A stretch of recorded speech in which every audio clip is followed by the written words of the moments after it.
झूमे सावन के बदरिया, रिमझिम पानी झरे, मोर संग चल संगी रे, हरियर डगर धरे।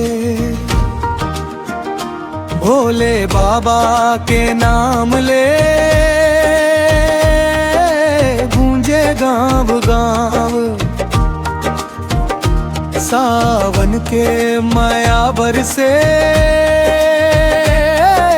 खुश हो गए सब ठाव।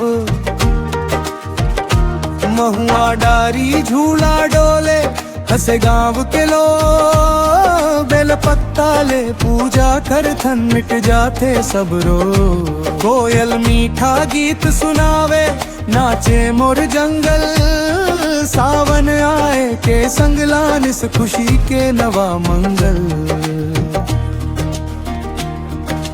हर हर महादेव बोले सब मिल के आज। भोले बाबा के कृपा ले भर जावाए सब काज।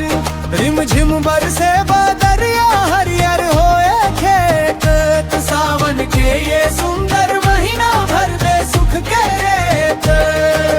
हर हर महादेव बोले सब मिल के आज। भोले बाबा के कृपा ले भर जावाए सब काज।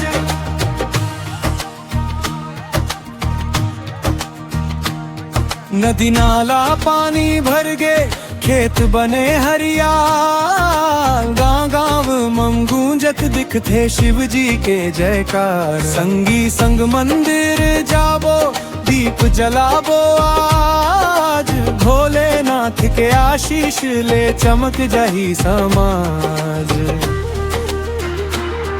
माया भक्ति और हरियाली संग ले आए मौसम। छत्तीसगढ़ के माटी गावे महादेव के सरगम। बिजली चमके बादल गरजे, मनवा गावे तान।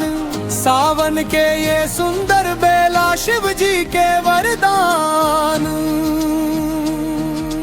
हर हर महादेव बोलब सब मिल के आज। भोले बाबा के कृपा ले भर जावाए सब काज। रिमझिम बरसे बदरिया, हरियर होए खेत। सावन के ये सुंदर महीना भर दे सुख के रेत। हर हर महादेव गूंजे चारों धाम के द्वार। सावन आए रे संगी, जय शिव शंकर